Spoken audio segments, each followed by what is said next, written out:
it looks like we also had and actually, speaking of apron bad moments, we actually just heard Chris Wilhite allude to as much over the radio. He had a moment himself there in 1 and 2, battling alongside Jesper Orman. All right, we got some audio issues taken care of. Looks like some of the people said the sound was not up or not up enough. I'm not sure what the difference was. That just went ahead and refreshed the audio settings, and it changed the thing. Refreshed them, and all of a sudden we're back. So I don't know what happened in there. Once again, this great software. Oh, software. We usually say don't ever change, but sometimes we really want you to. But speaking of changing, these guys don't want this battle to change for their benefit. But Jesper Orman and Chris Wilhite, they have worked their way around Gil Ribeiro, and so has Rafael Eckert as well. These guys that started out on the older tires right now, they are starting to drop back a little bit to the front runners right now. The same is true of our leader right now. Adriano Pinheiro has actually got down to 1.7 seconds from 2.2 earlier on. So he's starting to make up position. But meanwhile, this battle right now for 7th place between Wilhite and Eckert and Jesper Orman up there in 6th seems to be going strong at the moment. Ribeiro has taken a bit of a falling here. He's back to P11. He's among those cars that have not stopped yet.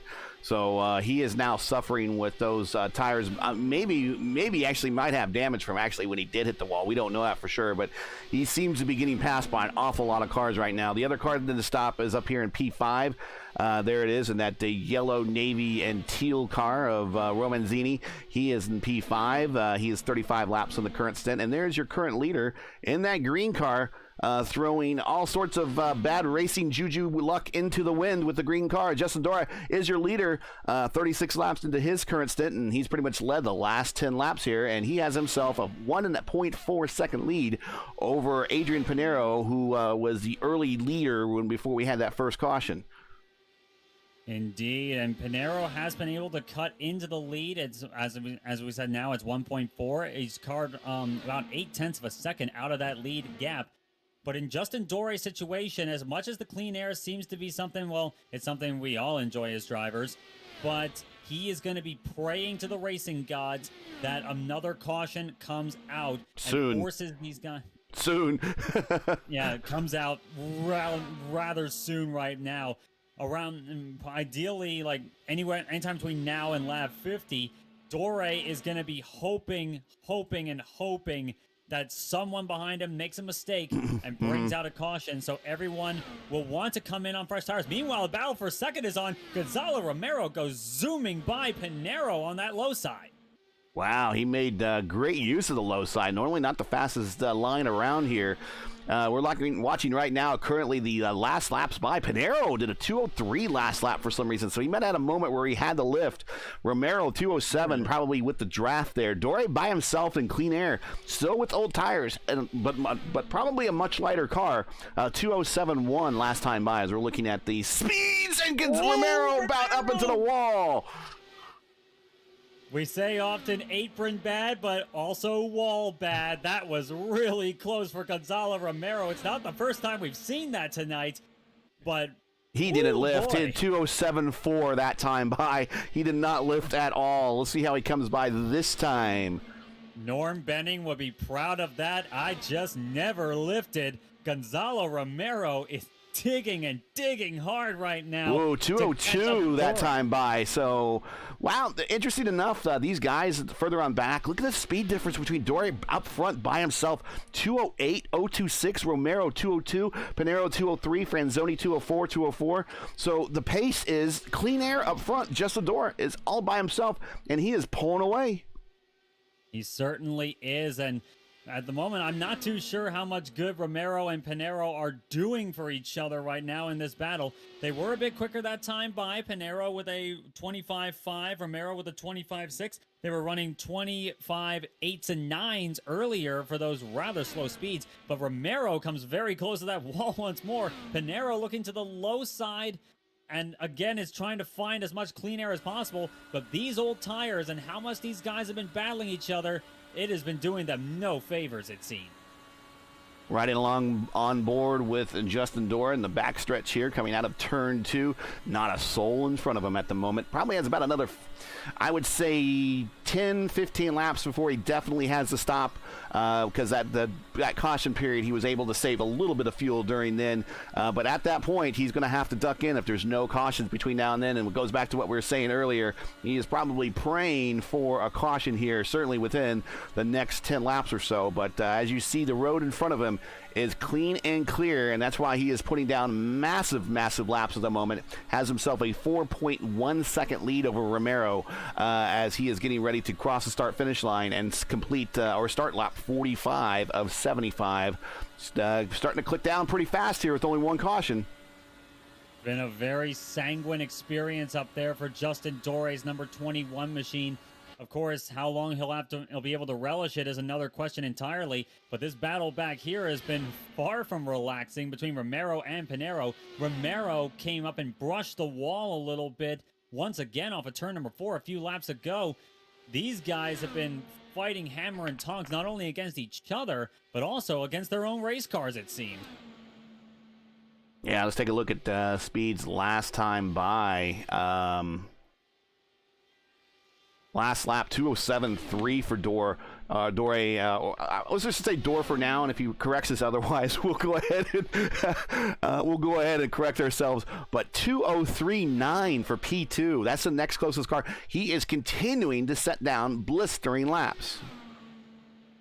Blistering laps indeed, and that's one thing he's got to be loving right now. I'm looking like in terms of seconds and tenths. He was a 25.2 on that last lap. Romero with a 25.6 and Pinero with a 25.8. So he is loving this experience right now. The thing is, though, in the back of his mind, I'm sure he knows this right now better than any other time. He needs a caution. He needed a caution a few laps ago, yep. But he needs it now, if not later. Well, I'll tell you right now that Dore's not saving any fuel, and neither is P2 or P3 for that matter. They're just fighting dirty air. To be honest, I'm not sure what's going on with Romero. Let's pop up a little bit forward on him and see his in-car and see if maybe he's possibly saving fuel. No, he's really not doing much either. He's pretty much going between 4th and 5th gears into the corners, and is keeping it into the blue range for the most part for the shifting LEDs at the top of the steering wheel there. So he is not really in any position of he's in the wall. Oh, Romero in the grass there. Does he save it? Oh, he's going to get a penalty on pit road there. He does manage to save it, but that is game over, it seems, for the 13 of Romero. No caution comes out, but what a nightmare scenario there for Gonzalo Romero. We've seen that a few times already tonight. Unfortunately, it seems to have bit one of the fastest cars tonight. We were riding on board for that one. That was right there in your face. And now Pinero with the clear air, 2:06.31. He is not still as fast as Dore. Dore at the 2:06.53, but we now know that Dore is getting into the situation where he is going to have to stop. And he's got actually lap traffic in front of him, and it's one of the cars that didn't stop with him. This is Ribeiro, so Ribeiro has fallen all the way to the end. Fallen all the way to the end, indeed. That was a hard, and like that's rather sad to see for Gil Ribeiro there, but it just goes to show how brutal the aero push can be in these Indy cars. And your leader is pitting. Your leader is pitting. Coming down off the banking, trying to slow it down. Hitting those cones on target. Good job for him. Now he has to take this long run down the straight, the start finish or the pit road here. He is toward the rear for his pit stop, so he doesn't have to go very far down pit road. And we're waiting for him to find his spot as he gets to it, slides in a little bit. Looks like he's still good. Car goes up on the jacks and looks like he's going to get refueled, but he is going to go a lap down here, unfortunately. And that's going to pretty much be day over for him at the time being. Here comes the leader as is getting ready to put him a lap down here. Very much so. Adriano Pinero back out. And we got a battle for the lead as Bruno Romanzini is now at the front. Bruno Romanzini Where the heck did he come from? No clue, but he just did a 206.3 to Pinero's 201.5, and he is the fastest car on the racetrack. But he is coming into pit road. Now let's see if he can get the car down, and he does, and he's on. But he obviously was not saving either, but I think Pinero might be trying to save a little bit now at this point. Pinero last time by 199.059. It would make sense to me. Of course, he pitted earlier than we would normally expect for the pit stop cycle for a long green flag run. So I would imagine that Pinero has put his fuel map into a different setting to save as much fuel as he can to get to the checkered flag, but also hopefully for him to not give up track position. But he is losing time, big time right now, to Rafael Eckert, who has now moved up to P2. He's actually got a lap car in front of him. Yeah, it looks like that's Masasato Shimizu, who's blinking in and out in front of him right there. That's a lap car is bad enough in many instances, but a blinking lap car is even worse. Shimizu is going to be quite a nuisance, I'd imagine. I think he just blinked out for good there. I never saw him come back. But here comes Eckert. We'll watch the battle here. Last time by Pinero 203.8, Eckert 204.6. Eckert is certainly quicker right now. Pinero knows he needs to save fuel if he has any chance of making it to the end of this race. Eckert, I would imagine he'd be doing the same, maybe a bit less, I would wager, especially since he's had the draft to work with, and that saves a little bit of fuel in of itself. Almost 5 miles per hour faster that lap right there was Eckert. He is all over now. He's going to be on the back end of Pinero by the time they get to the start-finish line. Pinero was barely touching 203 miles an hour. He's actually slowing down below 190. So Pinero is going in major fuel save mode, and here comes Rafael Eckert in the 26th of the low side. He takes over the race lead. Pinero that time by a 194.8, a pedestrian speed that time by as he's trying to conserve fuel. Eckert that time by 202.7. He has turned the wick up. He is like throwing caution to the wind. He's going to go for it.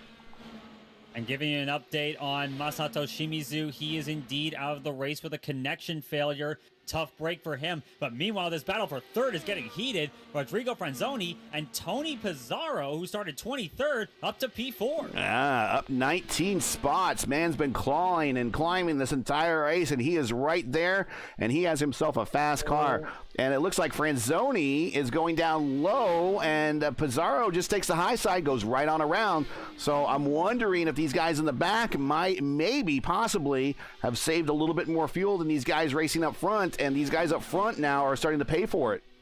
It certainly seems that way. It looks like Franzoni is doing the same thing that Pinero is. He's slowing down big time to save fuel. Pizarro doesn't seem to have those considerations, at least not to that same degree. He looks like he is going to be, well, Pinero last time by actually did a 25.5, Pizarro with a 25.7. So we're going to see if that really is going to be enough. They were pretty even last time by, but Rafael Eckert is enjoying the clean air the same way that Justin Dore was earlier. He is taken off. Remember, track record is a 221.3 set by Sarah Fisher, so these guys are considerably slower than the track record in these IR18s, but they are desperately trying to save those last couple of drops of fuel to get to the finish here. Here in Sparta, Kentucky, we're about 63, now 64 of 75 of the Monday Night Indy top split here on Race First. Thanks for joining us, and all the issues that we've had audio-wise, we thank you very much, but we've had ourselves an excellent race up front. And a caution! Pizarro, I think, cleared Pinero, but trying to figure out who that is. It's Vitor Tonini is involved in the 17 machine. He was running 7th. Is Krillheit is into that one? Yes, Chris Will. I'm looking at that. Chris Wilhite, there he is. And he has a broken rear wing. Oh, and looks like Wilhite just understeered on the low side up into Tonini. That may unfortunately have been an error on Wilhite's part, and Tonini just couldn't check up in time. Tough break for both of them. They were running in the top 10. Not a good start to the week so far for Wilhite, one of the top figures in the Division 1 championship here in the Indy Fix Series. Gonna go back in time a little bit and watch this incident, see what happens. Gets a run, goes down low. He's on those older tires. Just tries to keep it there, kind of washes up, and Tonini kind of comes into the rear of him as he really was clear, but Tonini didn't give him any quarter whatsoever. That can go either way on either one of those drivers. I would say really that typically it's the responsibility for the car that hits from behind, and I think maybe that maybe a little bit more consideration could have been given there, but I will say Wilhite was clear at the time when he pulled that pass off, so... everyone's coming down pit road, including our championship point leader, Chris Wilhite, to get that rear end fixed. His team hopefully will be... Pinero stayed out? Okay, well, we now know that he is definitely... these guys are going to throw on their last set of tires, but look at all these people missing their pit stops. Saw a number of guys overshoot that had to roll backwards. Yeah, Rafael Eckert was one of them, our race leader up to that point. Overshot his pit stall. He had to back up into it. The pit lane here can be pretty slick here on the Legacy Kentucky Speedway.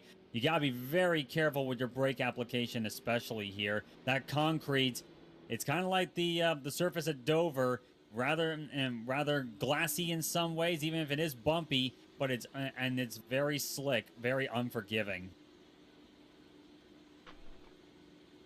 Riding on board Pinero at the moment, just kind of hear his car. He is just kind of gliding at the moment, trying to save those last few ounces of fuel to get himself through these next 9-10 laps when this race go back to green. Pinero, if I'm anything like him, 6th gear, fuel map number 8, coasting on the clutch, I would wager for Pinero. He is going to be saving as much as he possibly can to make perfectly sure that he is going to make it to the end of this race. And of course, he's got that coveted clean air to work with. So he is going to be in a very strong position right now, even if he is indeed on old tires. And also right behind him is Gil Ribeiro. Gil is a couple of laps down, so he... unfortunately, will not get the wave around because the pace car has picked up the leader, but he is going to probably pay a factor here, at least at the restart, of how well Bertrand Cartier, Trey Shadid, and Thomas Geisler can get around him and get up to Pinero before Pinero kind of pulls away and checks out. But we'll also see how much fuel Pinero has to get to the distance. He still might have to economize a little bit more. Very much so. This caution will definitely help, and his fuel-saving runs early on in the going will help as well. So it could well be that he may well have enough to go at the end of this, and he will just be going for it at the end, trying to build up a big gap.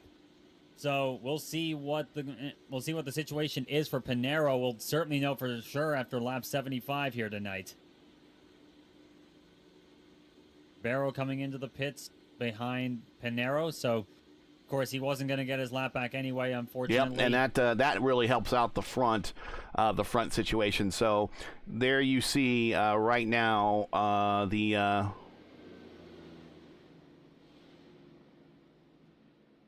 situation with your leaders up front. And with 1 lap to green, the lap cars behind Pinero are actually being sent to the back. Of course, that is a rule here in IndyCar. Under 20 laps to go, lap cars that are behind the leader will be sent to the back. Those in front of it will be waved around to get their lap back. That will not be the case right here and now. We're going to be coming to the beginning of lap 68 of 75. This is going to be a pretty interesting sprint to the finish. A sprint may not do it justice, especially with the fuel situation some of these guys might be in.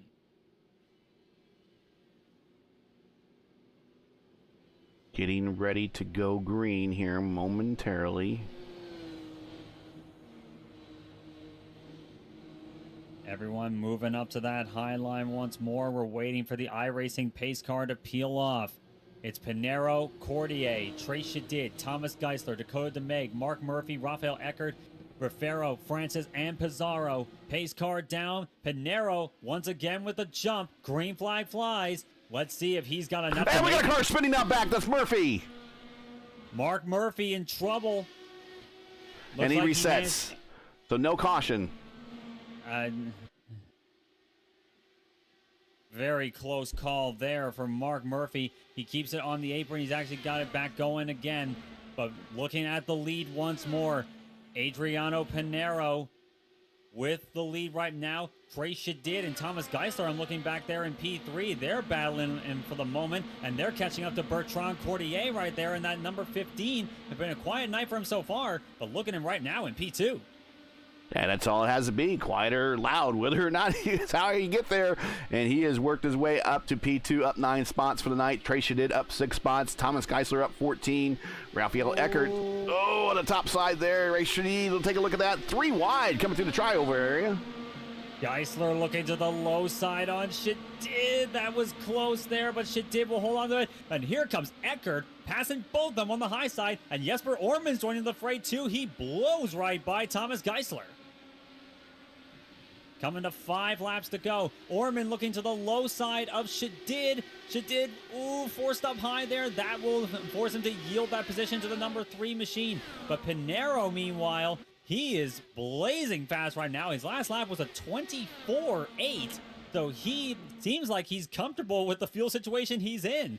But meanwhile, Eckert, looking for P2 on the low side of Cordier. He makes a quick work of that.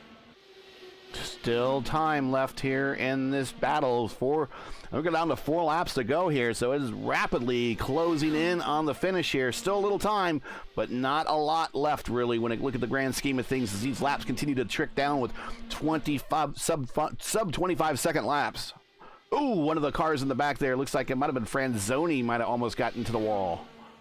Ooh, that was close up there. I'm looking at this battle right here towards the back of the top 10. I've seen Dakota DeMeg and Alan Morea right there. They're in a big pack right now for that position. And I should also note that Jesper Orman has actually cleared Bertrand Cordier. He's up to P3. Very solid night so far for that number 3 machine. And he does have time to get to P2. We'll continue to watch this battle as we are coming to... 2 laps to go now. Couple laps to go. Pinero across the line. Getting lap 74, he has a 1.5 second lead over Raphael Eckert. He has lost a bit of time, actually, to Eckert. Eckert's on fresh rubber. I don't know if it'll be enough, though. But Pizarro, meanwhile, back there in P4, he clears Cordier. He's up to 4th. And here comes Franzoni looking to maybe get himself back into that top 5. And he actually makes quick work of that. White flag. I'm wondering if Cordier is having fuel worries of his own. But Pinero, he has again lost ground to Eckert, but it will not be enough. Class of the field so far tonight, even if I don't think he'll lead the most laps. But Adriano Pinero off of turn number 4. He wins at Kentucky. Little bit of the Pinero weave coming to the start-finish line there. The victory juggling of the front of the steering wheel. And there it is. Pinero, Eckert, and Orman are your podium there. Pizarro, great finish coming home in 4th, up 19 spots. Franzoni, Mercer, Bertrand Cordier, Shadid, Morera, Turner, and Wilhite recovers to 11th, which might be of a very important, big importance to him here in the Division I championship. Pinero doing some celebratory donuts, of course. Very strong performance for him tonight. Great fuel saving. Good strategy throughout the night. And Pinero, once again, one of the fast guys we've seen this season. He gets another one for the books.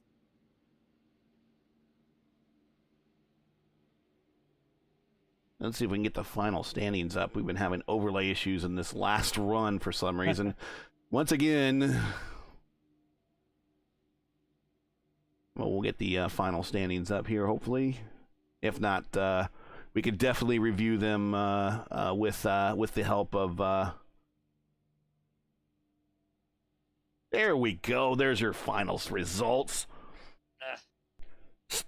Miracles in technology never cease. Well, there you go. Your top 3, your podium tonight is Pinero, Eckert, Orman. Your top 5 is Pizarro and Franzoni. Your top 10, Mercer, Cordier, Shadid, Morera, and Turner.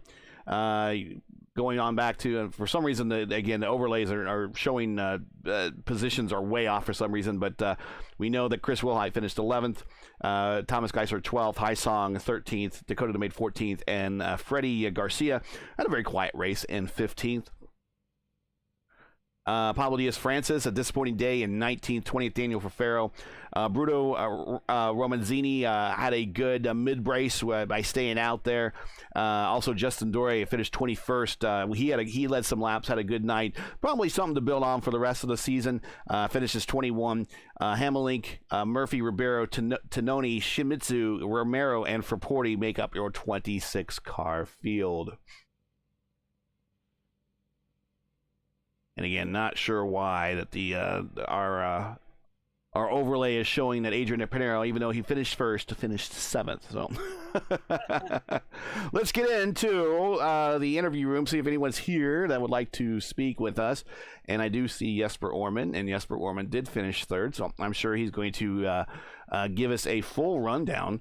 And we'll definitely want to hear firsthand from him how it was out there, because this definitely, we thought that this might be a pack race, and this is anything but a pack race. And let's get the word directly from the man that finished 3rd in the race, how the conditions were out there. Move on up. Hey, Jesper, congratulations on the P3. Anything but a pack race out there. How was the aero push, and how are these cars out there to handle? Hey guys, yeah, it felt good actually. I was worried about Kentucky. Usually, I kind of something odd about turn 3, turn 4 here for me, but this time around it felt okay. You know, and I think the race was, at least from a driver perspective, it was interesting. What do you guys think? Well, definitely saw a lot of fuel savings going on. How was the situation for you? If it wasn't for that lost caution, were you able to make it or not? I was able to make it. I have a like a program which I'm in VR, so I don't have any of those overlays. So I have a voice telling me how many laps I have left to go. And just as I crossed the start finish line, it said I had 13.1 laps, and we had 13 laps to go. So I mean, with the amount of lifting I was doing, I was good. I was kind of wondering. I'm assuming Adriano Pinero was good because you know. He knows what he's doing. I was wondering about Rodrigo Forzone, not sure there, and Rafael. He was not saving, so I think I was up for a P2, but yeah. Yeah, you're definitely running them down there toward the end. So the aero push wasn't as bad as it really looked out there. I know some people look like they might have had some issues in traffic. Not so much for you. Just maybe a little bit more practice than everyone else, or just more practice in traffic maybe that you had than everyone else. Yeah, maybe. I don't know. I was just trying to avoid every car in front of me. I'm just trying to find that clean air, whether it's down low, in the middle, or up high. You know, clean air. I mean, you got to try to read the traffic, though. That's a big part of oval racing. Steven? Well, the main thing I would say that one of the main stories we, of course, had tonight was fuel saving, especially after that caution came out early on in the going. And you said yourself that you had that program to help you with your fuel mileage. But I'm wondering here if, looking at the guys that stayed out on that first caution, do you think that, and what do you think about what their game plan was of staying out longer? Do you think that it had merit, or do you think it was sort of a fool's errand there? You never know. It's a new track, new week. You never know how it's going to race. They were obviously counting on that there would be another yellow. So, I mean, it's a 50-50. It's so hard. Even on that last caution, do you go in? Do you stay out? Oh, yeah. I mean, what do you do? It's like a lottery. And this time I was kind of winning a little bit, but yeah, for me it was. I don't think it would have mattered if I went in or if I stayed out. But yeah, I don't know. If you look at guys like Rafael Eckert, he was P2 here, and that was a good race for him, obviously. But he was absolutely counting on that yellow coming out, and it paid off. So, yeah. Another thing I noticed is that new tires don't really seem to be to make up much of a difference here. Is that what you saw as well? Is that the older tires seem to have a lot longer life than most people thought? I wouldn't say that. I mean, I started with 9 to go. I started P11, and I flew past all those guys that stayed out. And of course, Adriano, for him, the tires don't matter. But yeah, absolutely, the tires were good. I didn't see how much grain I had on them. To be honest, I will check that later. But definitely, I think with 10 to go, you should probably pit here this week. Yep, we hear you. Again, P3 tonight. This is going to help in your run for the Division One championship. I believe you're in the top 3 there in that battle. And of course, Wilhite had his little bit of an off night tonight. Not a complete off night. Just had a little bad luck and finished just outside of the top 10. You're going to gain a little bit on him in the championship with only a couple races to go with Kansas next week. How do you feeling about possibly maybe getting a shot at this Division One championship?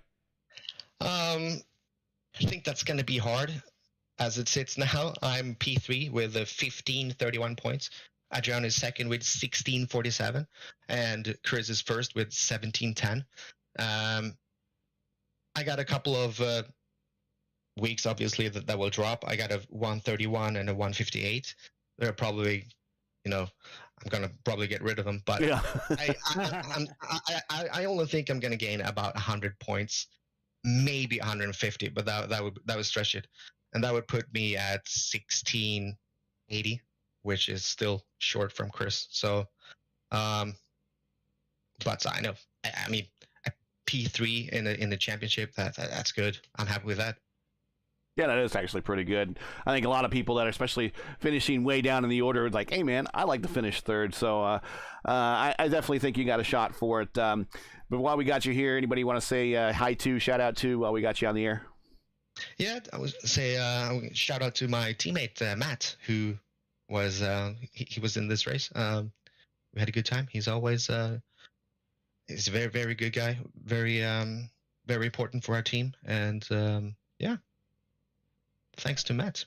Well, congratulations for you and your team. P3 tonight, P3 in the championship standings. Looks like might have a shot for P2.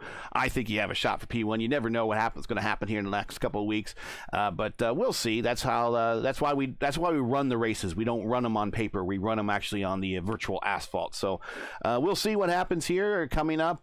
We got an oval and a road course, and we know that how good you are on ovals and.